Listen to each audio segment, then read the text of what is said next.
Some of my fondest and most vivid childhood memories are of Christmas. Waking my parents at some ungodly hour of the morning when the world was dark and still. Creeping down the stairs, never quite sure what to expect. The delight when I saw what Santa had brought. As I got older, I came to enjoy Christmas beyond presents, and even though I left Catholicism behind a long time ago, it remains my favourite holiday. A time to reflect on the year gone by and look forward to the future. And as much as Christmas can be more than the base commercialism that dominates so much of society, there is a power and meaning to one of its most iconic figures, Santa Claus. There have been many incarnations of Santa Claus. He's been presented in different forms with different roles. An inventor, a trickster, a rebel, a craftsman, a warrior. But always wise, always kind. Today we're going to look at one of my favourite portrayals by the late Richard Attenborough.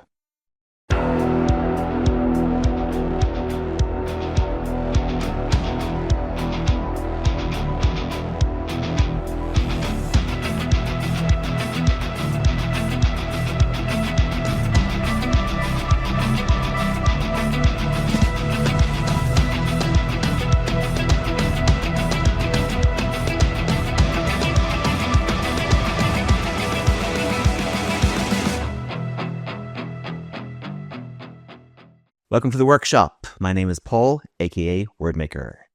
The 1994 version of Miracle on 34th Street hasn't received the acclaim of the 1947 original, holding just 6.6 stars on IMDb and a 60% score on Rotten Tomatoes.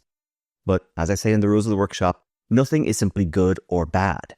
What's most important is understanding how a movie makes us feel and why it makes us feel that way. As always, I won't be comparing versions here. I'm focusing on the movie in its own right, though in the context of the broader character of Santa Claus as a whole. Still, every point I make has to be backed up with what we can see in the portrayals of the character. No headcanon or fan theories allowed. And of course, I am focusing on how the narrative decisions of the movie impact the theme and message, not on whether or not they are decisions I would have made as the writer or the director. I'm sorry. He thinks you're Santa Claus. Miracle on 34th Street's Kris Kringle, in any version, is one of the more understated portrayals of Santa Claus. He's rarely in his Santa suit, and the movie features no overtly supernatural elements. And of course, that's the whole point. Miracle on 34th Street's plot hinges around the question of whether or not Kris really is Santa. But for this video, the answer to that question doesn't matter at all. I have a different question, one that's just as important, if not more so. What's Santa Claus for?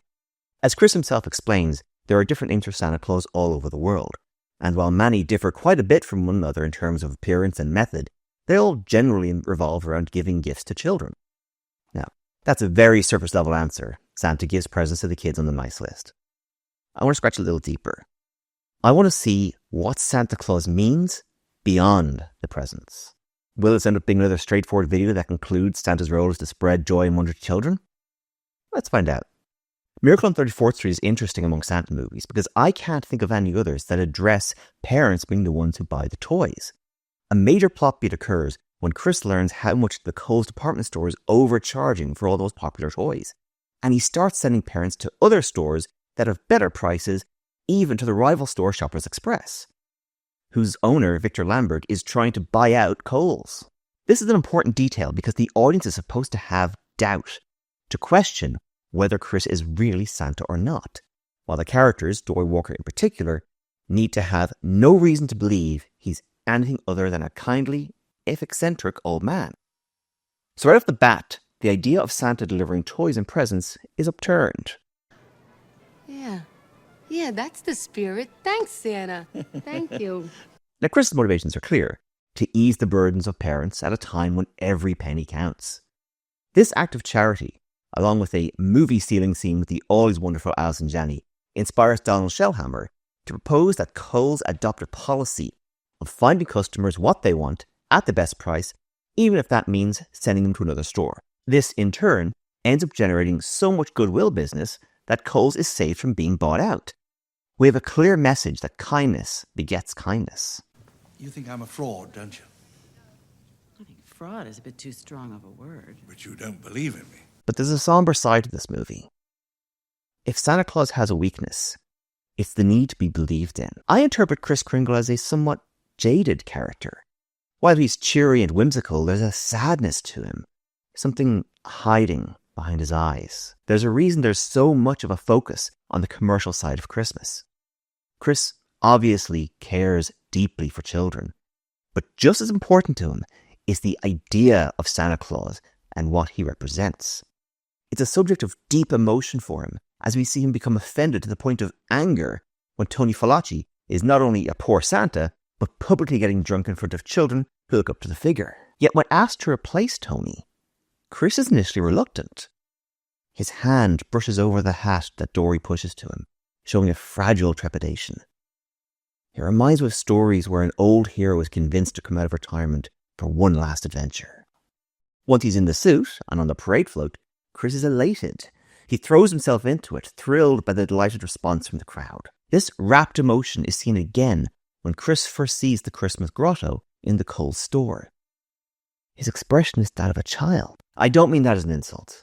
Rather, Kris shows a willingness to embrace wondrous things, to see the beautiful and extraordinary in what to many adults are hallmarks of commercialism. I mean, whoever thought of charging parents for their children to ask Santa for presents was truly touched by the spirit of capitalism. And that's what Kris is up against in this movie. If I could make you believe, then there'd be some hope for me. If I can't, well, I'm finished. Kris isn't playing Santa at Kohl's just to kill time before Christmas. He's trying to see if there's still a place for Santa Claus in the world. To see if Santa Claus is enough to make the world better, even a little. And we see this most clearly in my favourite scene. A little girl named Sammy is brought to see him one day, while Susan, Dory's daughter, is watching. The girl's mother leans in and explains that she's deaf, and with a forced smile tells Kris that he doesn't have to say anything. She just wants to look at him, and Kris's face falls. His smile weakens. His eyes drift to Sammy. He takes a slow breath. It's a matter of moments, but Richard Attenborough's expression tells us everything. For a long time, I've held that the reason for the weight of this scene is that while Santa Claus is powerful, his power exists within a very specific framework. Making and carrying presents for every child? Simple. Slipping into homes undetected? He puts Batman to shame. Traveling the whole world in a single night? Like a trip to the corner store for the man in red. There's no gift that he can give that would make Sammy able to hear. That's not what Santa is for. And no, it's not just because Sammy is deaf that Kris is so crestfallen. It's that clearly she's been so cut off by a society that simply is not built and not willing to be accessible to her. Being left out of so much in her short life up to now that her expectations, and those of her mother, are that she doesn't get to actually take part in Christmas. Other kids get to talk to Santa. Sammy only gets to watch. Kris can't make Sammy hear, or make the world more accessible for her. But for this moment, he can give her what other kids get to have. This Christmas, Sammy gets to talk to Santa Claus. Her mother smiles. A real, true smile. She thanks Kris and he happily watches them leave.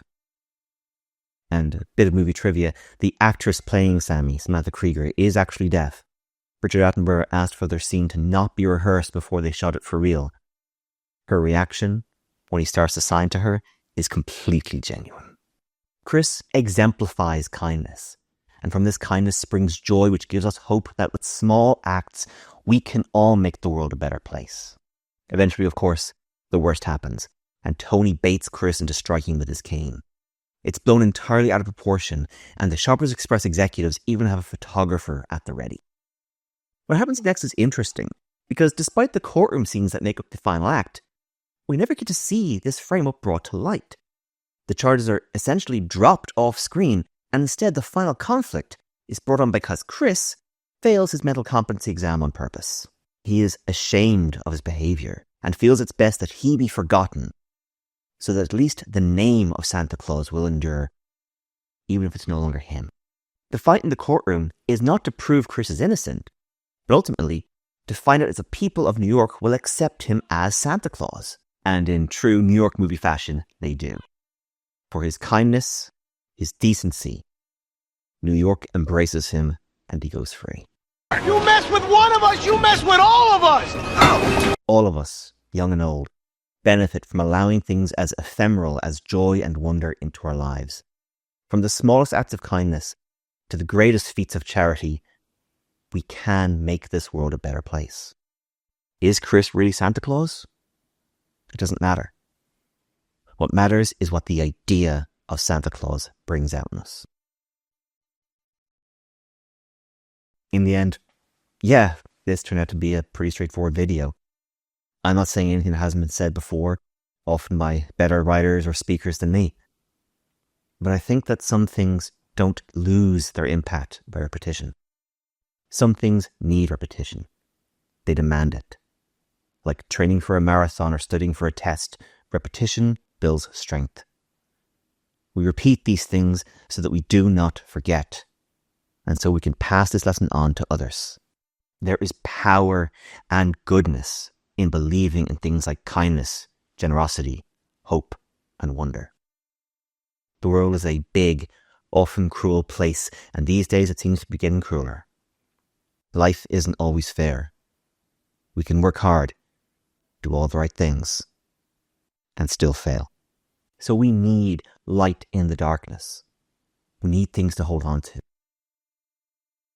As Terry Pratchett wrote, children have to believe the small lie so that when they grow up, they can believe in the big lies. They can believe in things like justice and mercy.